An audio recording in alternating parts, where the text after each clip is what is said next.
చంద్రబాబు నాయుడు గారు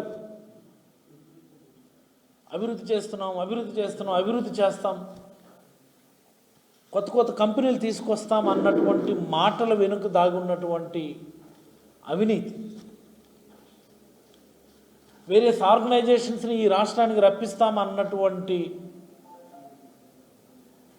వాగ్దానాల వెనుక జరుగుతున్నటువంటి తెర వెనుక భాగవతం ఒకసారి ప్రజలందరికీ కూడా తెలియజెప్పాల్సినటువంటి అవసరం ఉంది. ప్రజలందరూ కూడా తెలుసుకోవాల్సినటువంటి అవసరం ఉంది. ఇది మోస్ట్ ఇంపార్టెంట్ థింగ్. ఒకసారి మనం ఈ లుల్లు మాల్స్ గురించి ఒక 2 నిమిషాలు మాట్లాడుకుందాం. మనం అసలు ప్రభుత్వం పనేంటి? లుల్లు గ్రూప్ అనేది ఏం పెడుతుందండి? ఓ షాపింగ్ మాల్ పెడుతుంది.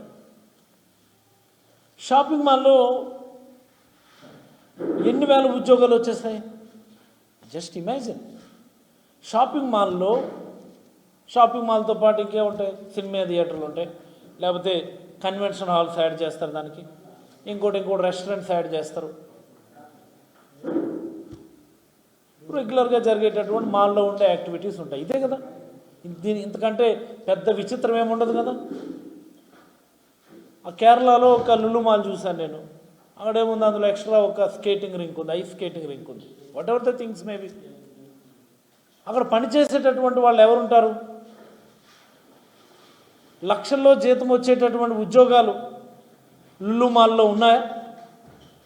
I'm asking a straight question. లక్షల్లో జీతం వచ్చేటటువంటి ఉద్యోగాలు ఏదైనా ఒక షాపింగ్ మాల్లో కల్పించబడేటటువంటి అవకాశం ఉందా అని నేను అడుగుతా ఉన్నాను. లేదు కదా, ఉండదు కదా. మ్యాక్సిమం ఉంటే సేల్స్ రిప్రజెంటేటివ్స్కి 15,000, 20,000, 25,000, నాట్ మోర్ దెన్ దట్.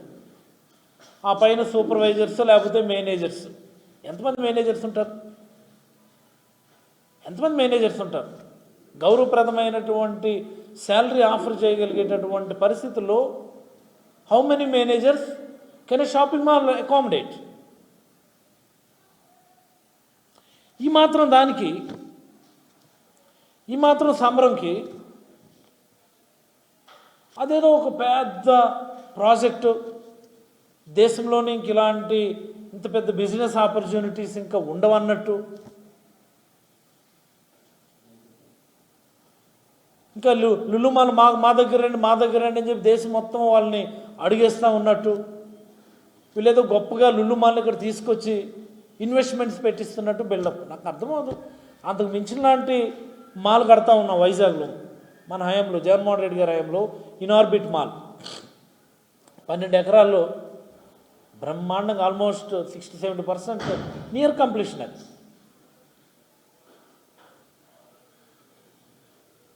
అలాంటి లుల్లు మాల్కి వైజాగ్ నడిబొడ్డున 13 ఎకరాలు లీజ్కి ఇచ్చారు. 99 సంవత్సరాలకి ఎకరాకేమో, సంవత్సరానికేమో 99 పైసలు. చూసారా, ఎకరాకి సంవత్సరానికి 99 పైసలు. ఇంతకంటే దౌర్భాగ్యం ఇంకుంటుందా?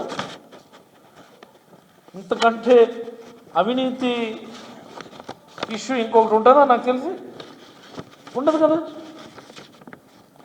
అసలు ఇప్పుడు ఉన్నటువంటి అక్కడ ల్యాండ్ ఏదైతే హార్బర్ పార్క్లో ప్రభుత్వం లీజ్ కోసమని చెప్పి మంజూరు చేసిందో 13.5 ఎకరాలు, అక్కడ ఎకరా మామూలుగా బహిరంగ మార్కెట్లో కొంటే 150 కోట్లు ఉంటుంది ఎకరా. అంటే అంత valuable area, it's the most prime area in Visakhapatnam.